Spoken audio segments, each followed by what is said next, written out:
Graça e paz, irmãos. Que alegria poder voltar de novo ao púlpito e poder compartilhar com vocês nesta manhã um pouco da palavra do Senhor. Queria que já esteja projetada em tela.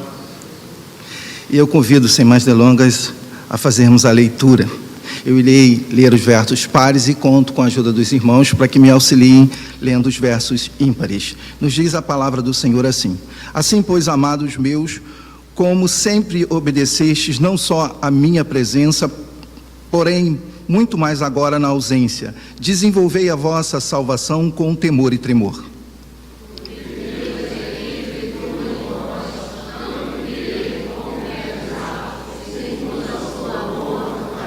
Fazei tudo sem murmurações nem contendas,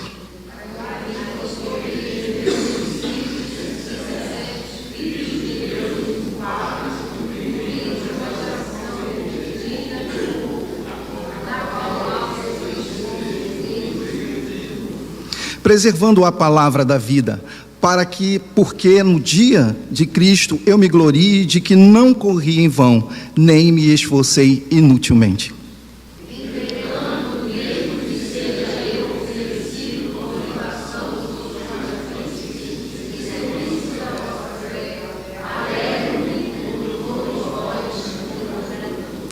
Todos juntos, versículo de número 18. Assim vós também, pela mesma razão, alegrai-vos e congratulai-vos comigo. Senhor, nosso Deus e nosso Pai, nós te agradecemos nesta manhã, nesse dia tão bonito, nesse início de semana que o Senhor nos concede de estarmos na tua casa, Senhor, para buscarmos a tua presença e agora meditarmos na tua palavra. Nos ajude, Senhor, nos dê a graça, a sabedoria do alto, ó Deus, para que nesse momento, ó Deus, o Senhor possa usar a minha boca para falar ao coração da tua igreja.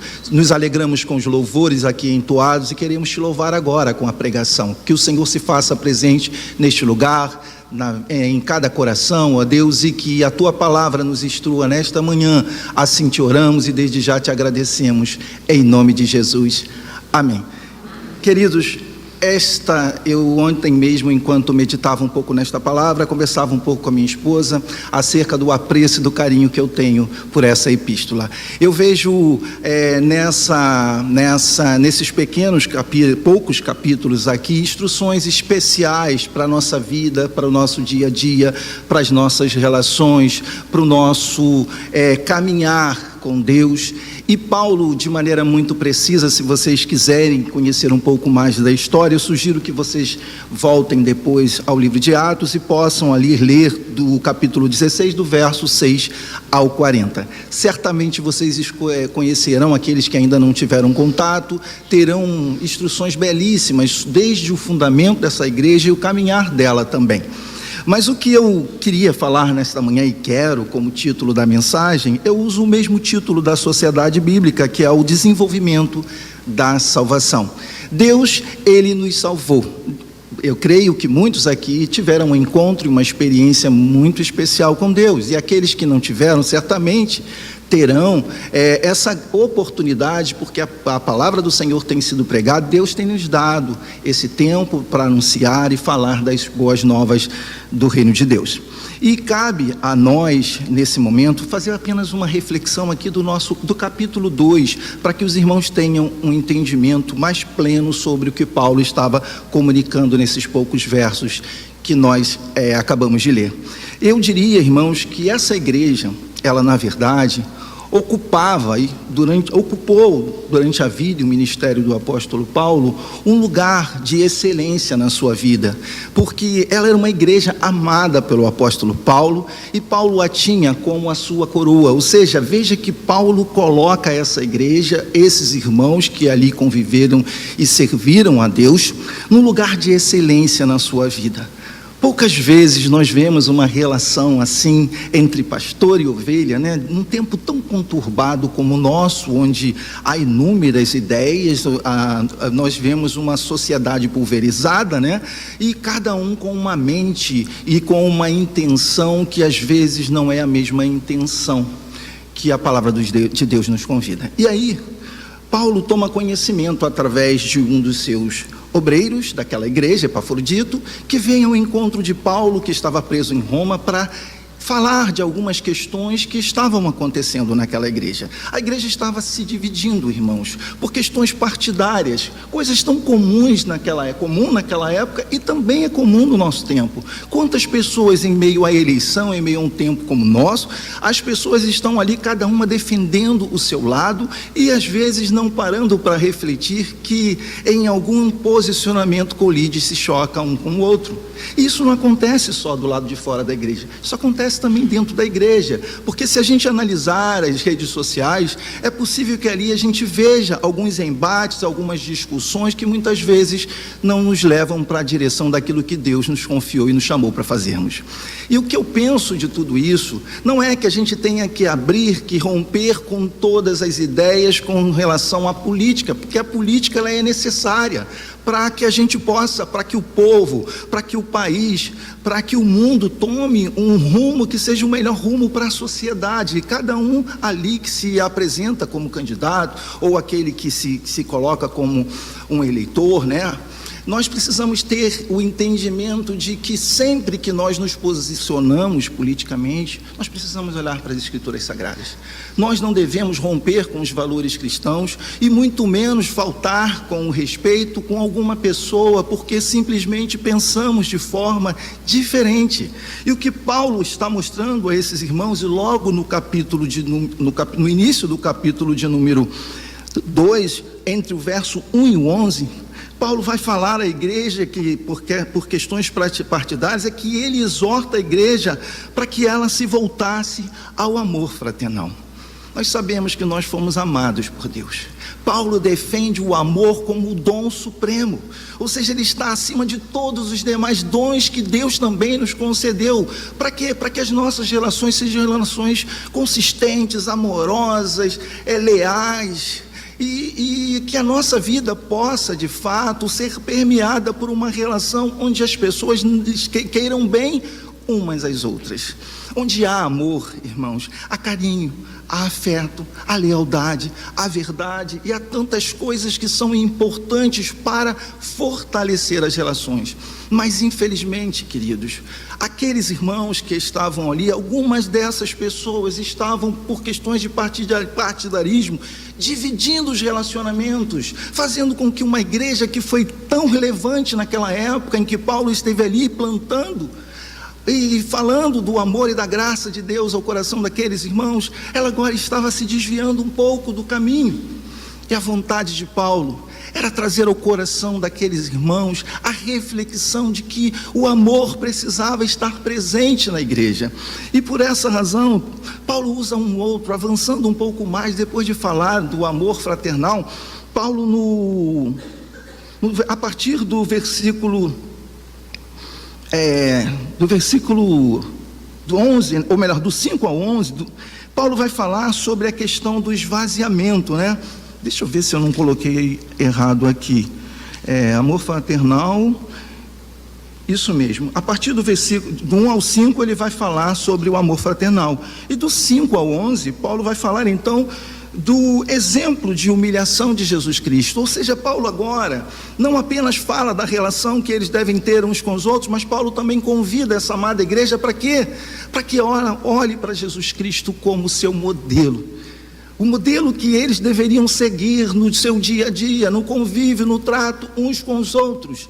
E ao contrário de alguma postura ali de poucos irmãos, eu diria, Jesus Cristo, ele serve como modelo porque Paulo mesmo nos mostra que ele se esvaziou de si mesmo. Ou seja, Jesus Cristo assumiu a forma de servo, tornou-se um de nós, se humilhou, foi obediente até a morte e a morte de cruz. Veja a maneira como Paulo vem instruindo essa igreja a desenvolver a salvação, a olhar para a obra que Deus já havia realizado na vida daqueles irmãos e que eles não poderiam se desviar desse caminho, sair dessa direção. Então Paulo mostra que o caminho correto que eles deveriam seguir no trato, nas relações, no serviço, na contribuição da obra de Deus precisava passar por questões como essa.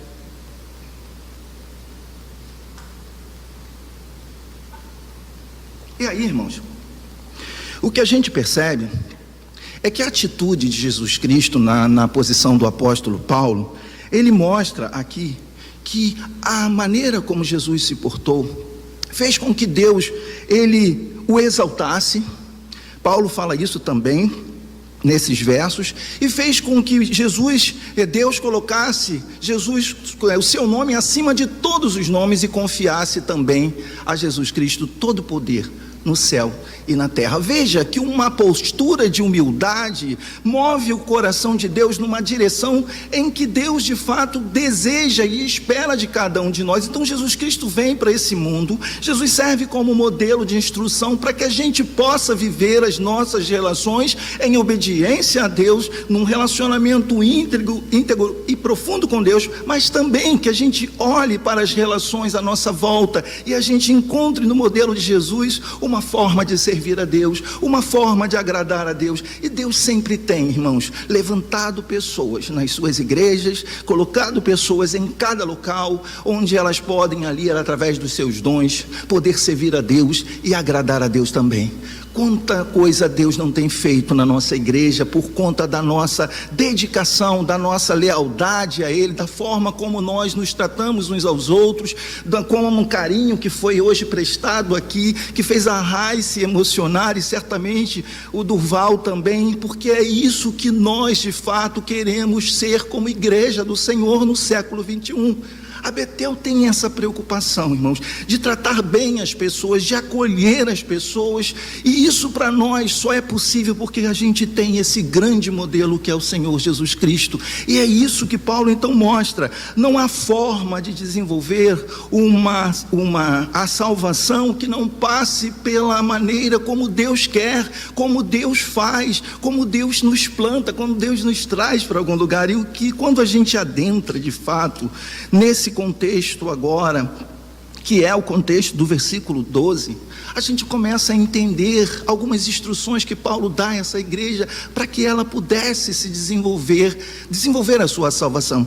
Antes de entrar propriamente no texto, eu quero dizer que a salvação, na perspectiva do apóstolo Paulo, não é algo que acontece de maneira instantânea e que para por ali. Não, Paulo entende que a salvação ela é um processo. A salvação, em primeiro lugar, ela começa num plano de Deus de regeneração, porque nós jamais poderíamos ir a Deus, nós jamais poderíamos, através das nossas obras, sermos salvos. Então o que Deus faz? Deus fala, Deus tira as escamas dos nossos olhos, porque é isso que a regeneração fala, né? E troca o nosso coração de pedra e coloca no nosso coração um coração de carne. É um coração aberto para ouvir os conselhos de Deus, para ouvir as instruções de Deus. E o que nós podemos perceber que Deus ele trabalha desde a sua eternidade na vida de todos nós, primeiro operando, fazendo a regeneração, regenerando o homem perdido e caído. Mas depois da regeneração, Deus opera um processo também, que é o processo da justificação, que é o perdão pelos nossos pecados. É uma forma como Deus instituiu, porque nós estávamos afastados dele, e só estávamos condenados a viver longe dele. Mas Deus operou também a justificação, entregando o seu filho na cruz, e ele morreu. A morte de Cristo traz perdão aos nossos pecados e permite que a gente possa de novo se reconciliar com Deus. Tanto a regeneração como a justificação, elas estão dentro de um termo teológico que é muito comum aqui na nossa igreja. Nós fazemos questão sempre de destacar que é a questão do monergismo, porque existem algumas ideias espalhadas por aí, pulverizadas dentro de algumas igrejas, que acham que a salvação ela depende de uma ação não apenas de Deus, mas uma ação também do homem, uma atitude, uma postura. Quando eu falo homem aqui, eu também incluo as mulheres, mas é que a gente precisa entender que esse termo monergismo, ele nada mais é vem trazer para nós um entendimento de que é Deus quem atua, é um só atuando, que é Deus operando na vida daquele que está se voltando para Ele. Então Deus tira as escamas dos olhos, Deus perdoa os pecados por meio de Cristo Jesus, e Ele nos traz para a sua presença, para que a gente possa viver uma vida com um caminhar de acordo com aquilo que espera de nós através das Escrituras Sagradas. E o que a gente pode perceber, irmãos, que o terceiro passo é o processo da santificação, porque Paulo, quando ele diz em Filipenses mesmo, no capítulo de número 3, versículo 12, ele disse: não que eu tenha já recebido, ou que eu tenha obtido a perfeição, mas prossigo para conquistar. Paulo tinha pleno entendimento de que Deus tinha realizado uma obra tremenda na sua vida, mas que Deus vinha trabalhando cotidianamente, diariamente na vida dele, para transformá-lo em algo muito maior, em algo que jamais a sociedade caída poderia experimentar. A santificação também é um processo, mas diferente da justificação, da regeneração e da justificação, nós precisamos entender que a santificação, ela é um ato exclusivo de Deus, é Deus que nos santifica, mas Deus também espera que a sociedade, que aqueles que são ali acolhidos, que são recebidos no corpo da igreja, que passam a pertencer ao povo de Deus, as pessoas precisam assumir as suas responsabilidades. Nós temos responsabilidades nesse crescimento, nesse desenvolvimento, nesse processo que Paulo fala de um dia de perfeição. Nós chegaremos um dia, irmãos, em que nós seremos imortais, que o nosso corpo será incorruptível, porque é nesse foco que Paulo tem em mente quando ele fala isso, e isso vai ficar ainda mais claro para nós. Quando Paulo fala no capítulo 1, versículo 6, quando ele escreve a essa igreja dizendo o seguinte: estou plenamente certo de que aquele que começou a boa obra em vós há de completá-la até o dia de Cristo. É aqui que Paulo tem em mente. Paulo está certo que Deus estava trabalhando no coração daqueles irmãos, como também estava trabalhando na sua vida. Para quê? Para fazer com que esse homem se encontrasse com Jesus Cristo. Nós usamos aqui o Espírito Santo, nós sabemos que Ele é o penhor, é Ele quem garante que a gente vai chegar até lá, porque se não fosse pela ação de Deus na nossa vida, irmãos, nós jamais conseguiríamos atingir essa perfeição em Cristo Jesus. É Deus quem opera a salvação em nós, é Deus quem trabalha na nossa vida, e esse conceito fica muito claro agora, quando a gente entra especificamente no versículo de número 12, que nos diz assim: assim pois, amados meus, como sempre obedecestes, não só na minha presença, porém, muito mais agora na minha ausência, desenvolvei a salvação com temor e tremor. Veja o cuidado de Paulo. Paulo não vem aqui de maneira nenhuma, mesmo entendendo a circunstância, as situações que envolviam aquela comunidade, uma comunidade que Paulo conhecia perfeitamente bem. Paulo sabia o amor que eles tinham uns pelos outros.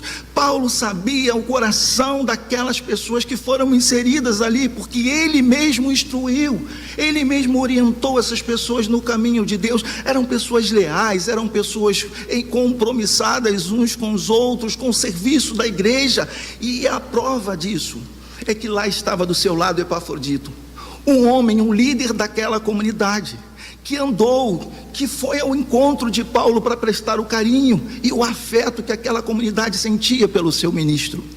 E Paulo se sentiu acolhido mais uma vez. Essa igreja, durante um tempo, ela deixou de contribuir na obra, e Paulo passou dificuldades, e Paulo disse que tudo isso trouxe aprendizado para a sua vida e para o seu ministério.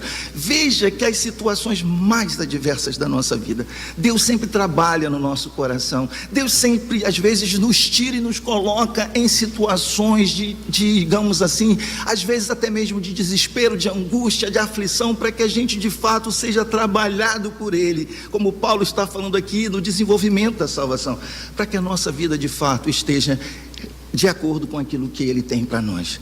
Deus, Ele teve um plano para a minha vida e ainda continua tendo no ministério, mas para chegar ao ministério, Eu tive que enfrentar situações muito difíceis. Eu creio que cada um de vocês também, para permanecer no caminho de Deus não é fácil.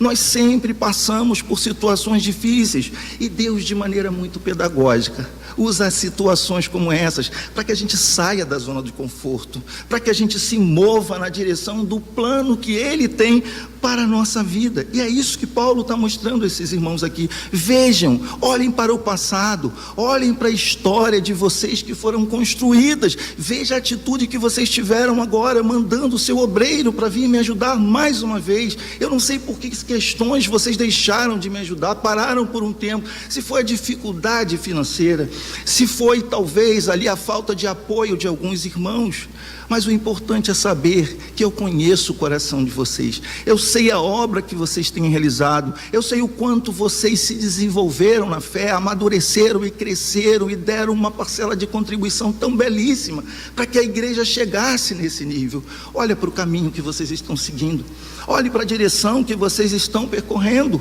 revejam a sua conduta, revejam os seus conceitos e se voltem de novo, olhem para Jesus e retome o caminho. Ainda é tempo. É isso que Paulo está dizendo para esses irmãos. E a motivação que Paulo usa para isso, irmãos, é uma coisa incrível, que se aplica à minha vida e à sua vida também, porque não existe relação com Deus que não passe justamente pela relação de temor e tremor. A gente precisa entender que nós precisamos de fato, na nossa caminhada com Deus, termos reverência a Deus, porque Deus, Ele requer de todo aquele que é o seu servo, que foi eleito por Ele, escolhido por Ele, que ele tenha reverência, que ele tenha o respeito, que ele tenha lealdade aos princípios e valores cristãos. E o que a gente está olhando aqui é justamente a visão de um ministro que está mostrando que muitas vezes o conhecimento nos leva para longe disso. Muitas pessoas vão construindo um conhecimento, adquirindo novas formas de formar uma opinião e com isso se distanciam, perdem o temor e o tremor a Deus. Eu sofro com isso porque às vezes eu tenho que medir as minhas palavras para falar sobre algumas questões que às vezes machucam algumas pessoas, mas é necessário, às vezes de maneira reservada ou publicamente, falar de algumas questões como essas que nós estamos tratando aqui. Não significa que a nossa igreja esteja dividida.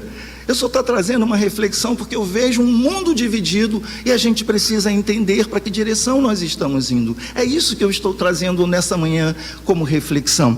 E o que a gente pode perceber é que Paulo dá esses conselhos, irmãos, dizendo para que eles tenham o cuidado de perceber que mesmo Paulo estando distante deles, mesmo Paulo estando impossibilitado por estar preso, Deus estava lá com eles, Deus estava examinando as suas obras, Deus estava examinando o seu caminhar, o seu proceder, o trato uns com os outros, e isso deveria trazer ao coração daqueles irmãos uma reflexão muito profunda.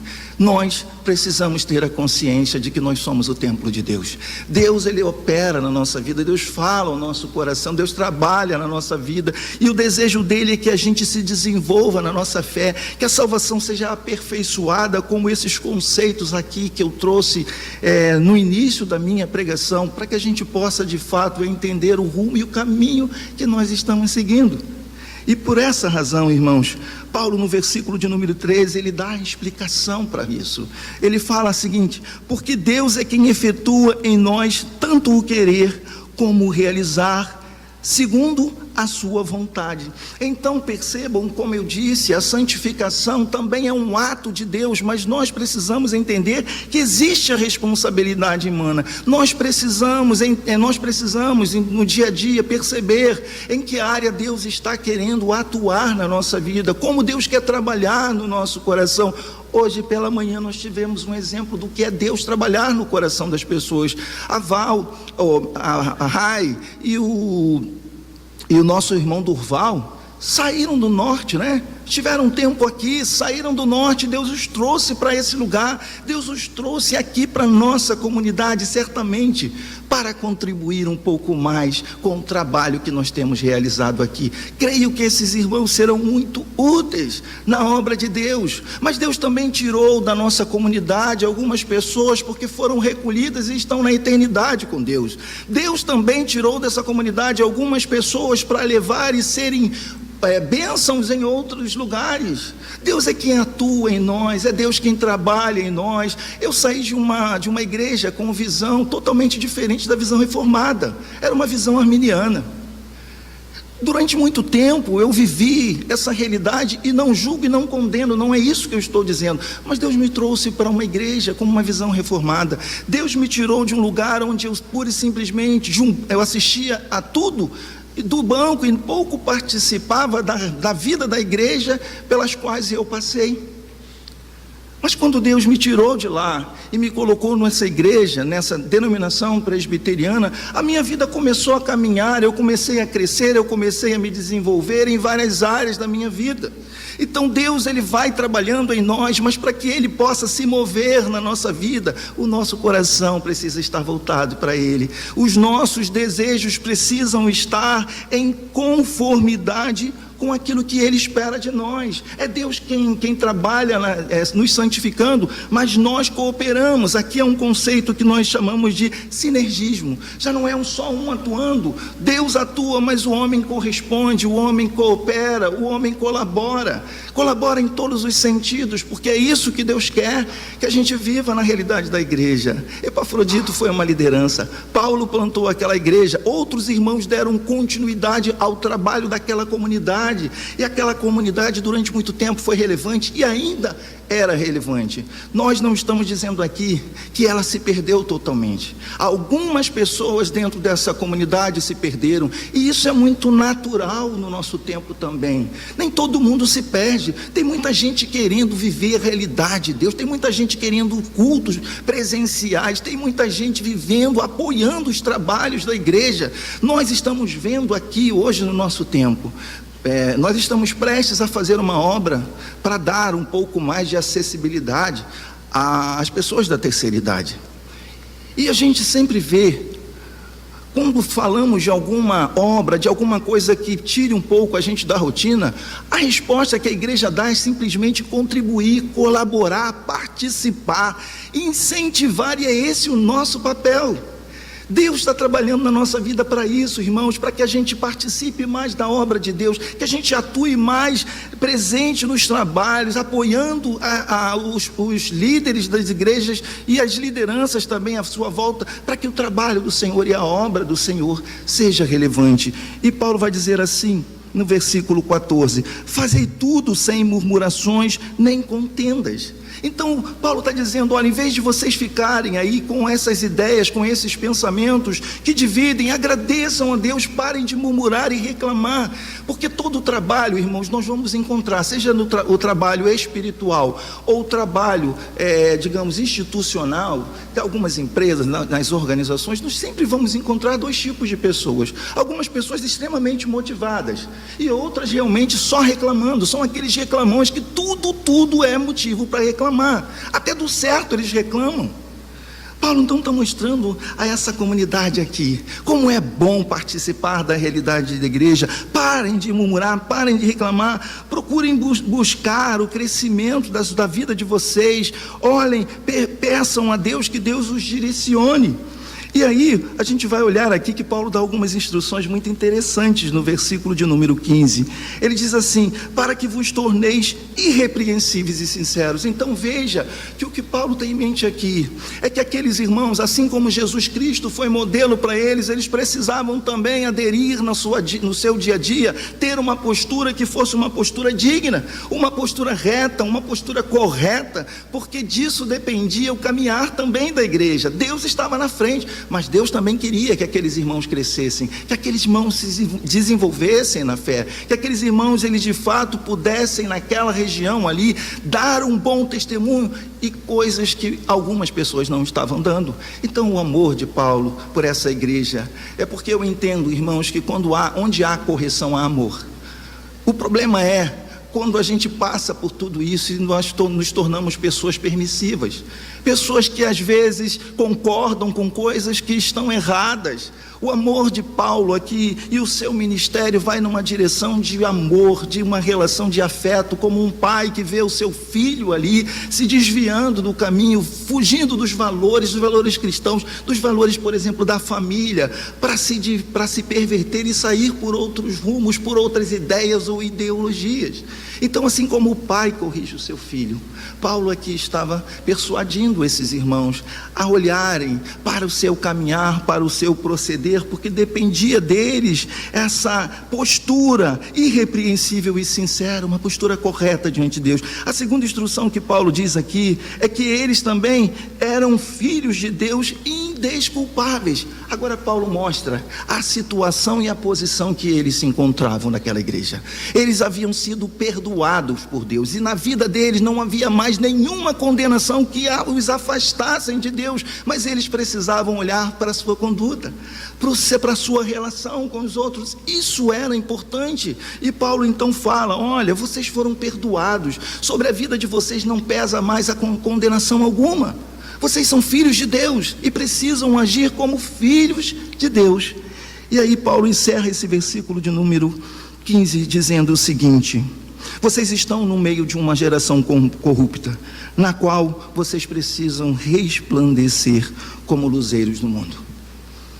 Queridos, nós estamos no meio de uma geração corrupta.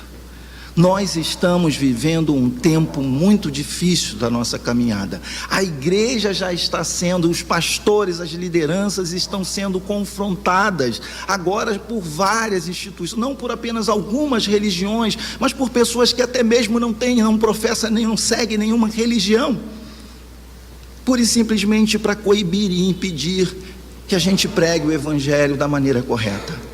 E sabe qual é a postura que o apóstolo Paulo está cobrando deles? Olhe para essa geração corrupta, seja um modelo para eles, como Jesus Cristo foi um modelo, tem sido modelo para a vida de vocês, e como eu também, como ministro, que tenho tentado aqui cooperar e colaborar para que o trabalho nessa comunidade seja tão relevante a ponto de impactar essa geração que está se perdendo. Deus tem um plano na vida dessas pessoas, irmãos, assim como Deus um dia teve um plano para nós e realizou essa obra tão maravilhosa na nossa vida, nos atraindo para Ele, para que hoje a gente pudesse estar aqui na Igreja Betel no século 21, recebendo irmãos queridos, vivendo uma relação tão bonita como temos vivido. Mas não podemos perder de mente que a nossa conduta, que a nossa postura precisa ser uma postura que ilumine uma geração que está em trevas. Paulo está dizendo que Deus estava fazendo na vida dessa igreja algo tão grandioso e que eles precisavam cooperar e colaborar uns com os outros para que esse trabalho pudesse ser relevante ali naquele lugar. E aí ele avança para o versículo de número 16 dizendo o seguinte: como que eles deveriam dar continuidade a esse crescimento? Paulo diz: preservando a palavra da vida. O que norteia a vida do crente, o que traz sabedoria, direção para a nossa vida é a palavra do Senhor. O que Paulo estava dizendo é que eles precisavam dedicar tempo, dedicar atenção a entender o que Deus esperava deles através do Evangelho que os havia alcançado. O Evangelho nos traz direção, irmão, para o amor. O Evangelho nos mostra como nós devemos nos relacionar com os outros. O Evangelho traz direção para todas as escolhas que nós fazemos na vida, para a nossa postura e o nosso posicionamento no meio de uma geração como essa aqui, que Paulo está dizendo que estava em torno dessa comunidade, um grupo de pessoas totalmente corrompidos, que precisavam ter ali, serem atraídos pelo Deus que transformou a vida daqueles irmãos. Nós também precisamos ser esse modelo. Nós precisamos também entender que há a palavra do Senhor que nos traz instruções, como hoje nós estaremos participando desse momento espiritual que é o momento da Santa Ceia, e o nosso coração precisa transbordar de alegria, porque nós entendemos o significado pleno de tudo isso que vai acontecer aqui após a ministração dessa palavra, e o quanto isso traz de vida ao nosso coração, como ser alimentado espiritualmente nos dá forças para prosseguir no mundo que está totalmente corrompido. Percebam que o carinho do apóstolo Paulo é atrair esses irmãos para que eles pudessem se voltar para as Escrituras Sagradas, olhar para o Evangelho, o mesmo Evangelho que os havia alcançado, era o mesmo Evangelho que colocaria eles na rota do crescimento, da espiritualidade, do desenvolvimento da espiritualidade, e coisas tão importantes que eles poderiam experimentar se continuassem se atentando para a palavra do Senhor. E aí, já caminhando para o final, e em seguida fazendo as minhas considerações, Paulo diz assim, ainda no final do versículo de número 16: para que no dia de Cristo eu me glorie de que não corri em vão, nem me esforcei inutilmente. Se existe um sentimento que faz com que nós, pastores, continuamos nos esforçando, é saber que através da graça de Deus em nós, nos dando essa sabedoria, nos dando, iluminando a nossa mente para entender aquilo que nós comunicamos de púlpito aos irmãos e também nas visitações, no tempo em que estamos juntos, é saber que a gente olha para trás e olha para a vida desses irmãos que chegaram um dia na casa do Senhor, e a gente olha para frente e vê o crescimento deles. Coisa que alegra qualquer pastor é ver pessoas dedicadas, interessadas pelas Escrituras Sagradas, realmente compromissadas em conhecer Deus, em saber como proceder e agradar ao Senhor, como Jesus Cristo. Ele esteve entre nós, mostrando o caminho, apontando a maneira como nós deveríamos nos relacionar com Deus. Paulo está falando de tudo isso aqui, mas ele usa um termo, que é um termo da corrida, né? Ele usa um termo aqui dizendo, olha, que eu não corra em vão. Paulo tem em mente, irmãos, a vida de um atleta. Alguém que todo dia ali se dedica na atividade física para se manter realmente preparado fisicamente e, quem sabe, um dia ultrapassar a linha de chegada em primeiro lugar. A corrida de um pastor não é para ser o melhor pastor. A corrida do pastor é ver que na linha de chegada ali, no dia da vinda de Jesus Cristo, aquelas ovelhas que estiveram sobre a responsabilidade deles, estão agora ali crescidas, amadurecidas, e Deus realizando o processo final que é o processo da glorificação. É a transformação de um corpo corruptível num corpo incorruptível, para que a gente possa viver não mais sobre os sofrimentos do nosso tempo, mas viver por toda a eternidade com Deus. Paulo espera a linha de chegada. Paulo tem em mente esse dia tão glorioso que será na vida da igreja, e nós precisamos também nutrir no nosso coração esse desejo de chegar lá. Sabemos que é o Espírito Santo quem nos ajuda, quem nos auxilia para que a gente chegue lá, porque se depender de mim, de você, irmãos, não chegaremos. Mas Deus, que tem um plano na vida de cada um de nós, Deus que tem nos dotado de capacidade, de dons, para que a gente possa viver a nossa fé numa comunidade como a Betel, é tão grandioso quando a gente olha para esse crescimento e a gente tem em mente que esse dia, um dia chegará. E para encerrar, Paulo diz o seguinte: entretanto, mesmo que eu seja oferecido por libação sobre o sacrifício e o serviço da vossa fé, a serviço da vossa fé, alegro-me, com todos vós me congratulo. Veja que Paulo agora usa um termo aqui chamado libação. Eu não sei se vocês sabem, mas libação, eles usavam um líquido, segundo os estudiosos, normalmente era uma bebida forte, como vinho, que acompanhava o sacrifício. Então Paulo está mostrando aqui que ele tinha em mente que a sua hora estava chegando, ou seja, ele de fato iria morrer, mas não era esse tipo de sacrifício que ele estava falando. O sacrifício aqui era o esforço, a dedicação, a dificuldade que essa comunidade enfrentou durante muitos anos, o serviço, o suor derramado, as lutas que esses irmãos tiveram e que Paulo acompanhou, assim como a libação mostra, esse conceito nos mostra, irmãos, que acompanhava o sacrifício. Paulo acompanhava o sacrifício dessa comunidade.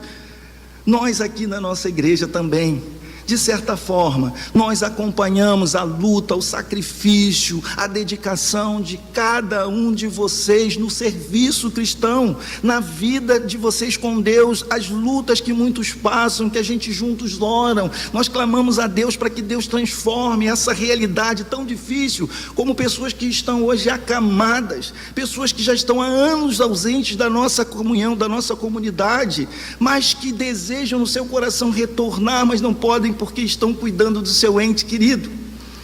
Veja que tudo isso o pastor ele acompanha, tudo isso o pastor toma conhecimento, não para saber da vida dos outros, mas para participar e ajudar no serviço e no ministério cristão. Esse é o nosso chamado, e a alegria do apóstolo Paulo aqui não era, a postura do apóstolo Paulo aqui não era uma postura de criticar os irmãos, mas era uma postura de demonstrar todo o amor, todo o cuidado, todo o zelo que ele tinha por essa comunidade.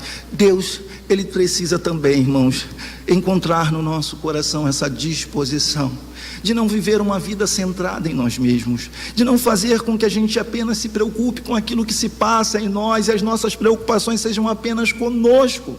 A comunidade cristã nos mostra que Deus ele se preocupa com cada um de nós, mas Deus também requer de nós, através das Escrituras Sagradas, que a nossa comunhão seja uma comunhão cada vez mais fortalecida, e é a palavra de Deus que nos traz de volta para isso. E ele encerra aqui dizendo o seguinte: alegro-me com todos vós e me congratulo. Versículo 18: assim vós também, pela mesma razão, alegrai-vos e congratulai-vos comigo. Como falar de alegria dentro de uma prisão? Como falar de alegria no momento da dor, da luta, do desespero, da angústia, da aflição? Mas o que Paulo está mostrando aqui é que a vida com Deus nos traz grandes lições. E a maior lição de todas elas é que nós precisamos amar uns aos outros, porque Deus nos amou, porque Deus é amor. E quando nós fazemos isso, Deus cuida, Deus ele coloca as pessoas no seu devido lugar, Deus traz pessoas de longe, Deus leva pessoas para longe, mas Deus se move na vida da igreja para que a nossa vida e a nossa comunhão com eles seja também com motivos de grande alegria, como Paulo manifesta aqui a sua comunidade. Paulo convida: se alegrem, festejem, comemorem a obra que Deus está realizando na vida de todos vocês. E é essa mensagem que eu queria deixar para vocês nesta manhã. Se alegrem com o que Deus está fazendo. Está difícil para você a caminhada, é dura, você está vivendo momentos terríveis que você não gostaria de viver. Olhe para essa mensagem, creia que Deus está com você, como Paulo falou aqui. Olhe para as Escrituras Sagradas, veja os exemplos que Deus permitiu que fossem inseridos nesse contexto, para que a gente pudesse se agarrar a eles, se apegar a eles e esperar no Senhor. Mas não esperar no Senhor desanimado, esperar no Senhor feliz e contente com a obra que Ele tem realizado na nossa vida. Deus te abençoe, irmãos, que Deus continue falando ao coração de todos vocês.